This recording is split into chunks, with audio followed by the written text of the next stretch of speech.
अस्सलामुअलैकुम, कैसे हैं व्यूवर्स। आज जिस टॉपिक पर मैं बात करने वाली हूँ वो है ब्राउन ब्लैक स्पॉट्स, जो हमारी आंखों के राउंड बाउंड या नोज एरिया पर या बाज पूरे फेस पर आ जाते हैं, जो हमारे फेस ब्यूटी को खराब कर देते हैं।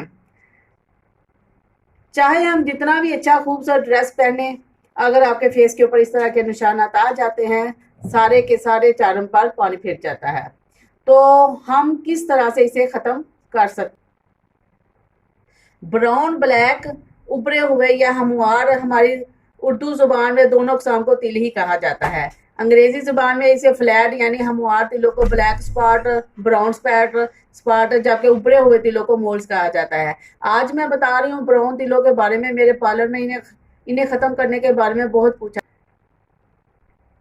पूछा जाता है। ये आते क्यों हैं? ये पैदा होते हैं सन एक्सपोजर यानी धूप की वजह से। मेलालैन का एक जगह इकट्ठा हो जाना। मेलालैन एक तरह का मादा होता है, तो हमारे रंग को डार्क करता है। सिंपल सा फार्मूला है, अगर मेलालैन ज्यादा हो तो रंग काला और अगर कम हो तो गोरा। हार्मोनल चेंजिंग, विटामिन, प्रोटीन की कमी की वजह से भी इस तरह की पिगमेंटेशन आ जाती है। इन ब्राउन दाग धब्बों की वजह से हमारे कॉन्फिडेंस में काफी फर्क आता है। उनको दूर करने के लिए काफी ट्रीटमेंट किए जाते हैं, जैसे लेजर सर्जरी वगैरह। लेकिन मैं आज आपको बताऊंगी कि एक ऐसी टिप्स जो इन सारी प्रॉब्लम को एक हफ्ते में खत्म कर देगी। अगर आप मेरी वीडियो पहली बार देख रहे हैं तो आप पहले सब्सक्राइब लाइक कर दें, और जिन्होंने सब्सक्राइब लाइक कर लिया वो लाइक और कजन फ्रेंड को शेयर कर दें। चलते हैं अपनी टिप्स बनाने की तरफ। हाँ जी व्यूवर्स, देखिए ये सारी चीजें आपको अपने किचन में से मिल जाएंगी जी। तो हम क्या करते हैं कि पहले हम उबला हुआ आलू हमें चाहिए, उसके साथ हमें लेमन के चंद ड्रॉप्स चाहिए। फिर उसके बाद हमें चाहिए, ये आलू से हमने कद्दूकश करके जूस निकाल लिया है, 2 चम्मच हमें ये चाहिए। और हल्दी, ये हमें 1 चुटकी सिर्फ चाहिए। और चावल का आटा, ये हमें 2 चम्मच चाहिए। बेसन, ये भी 2 चम्मच चाहिए। और खुश्क मिल्क, ये भी 2 चम्मच। और दही भी 2 चम्मच चाहिए। हम बना के दिखाते हैं आपको। ये देखिए व्यूअर्स, ऐसे हमने उबले हुए आलू को मैश कर लेना है।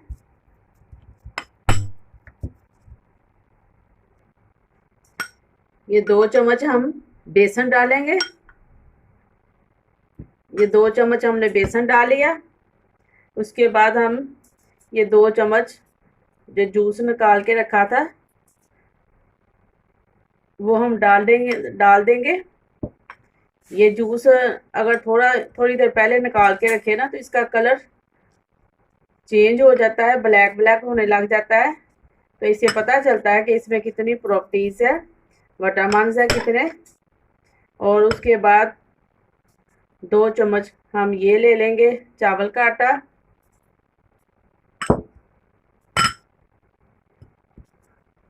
उसके साथ 2 चम्मच के बराबर हम खुश्क दूध ले लेंगे। इसके साथ हम 2 चम्मच दही ले लेंगे।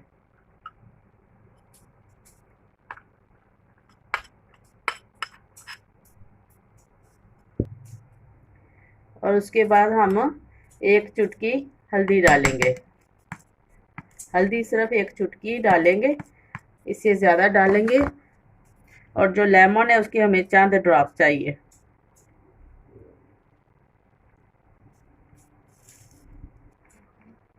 और उसके बाद हमें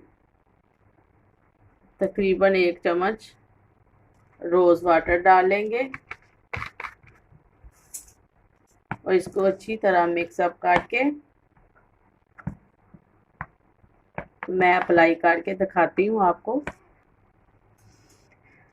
ये देखिए मैं अप्लाई करने लगी हूँ। ये तमाम स्किन टाइप वाले यूज़ कर सकते हैं, कोई डरने की बात नहीं। Oily skin, dry skin, normal skin या सेंसिटिव है, सब ही इसे यूज़ कर सकते हैं। इस तरीके से आप अपने फेस के ऊपर जहाँ जहाँ आपको प्रॉब्लम है, डार्क स्पॉट, दाग धब्बे, उसके ऊपर आप ये लगाओ। ये आप रोज़ाना 1 दफ़ा लगाओगे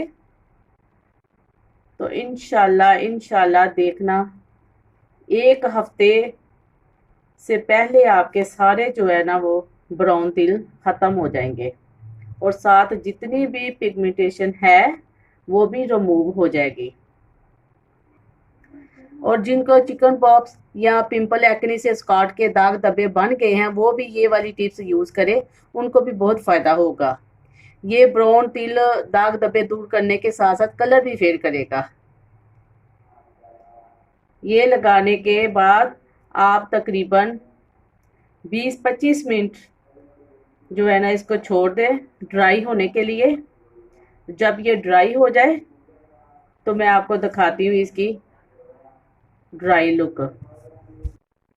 हाँ जी व्यूअर्स, देखिए ये मेरा ड्राई हो चुका है जो मैंने अप्लाई किया था मास्क।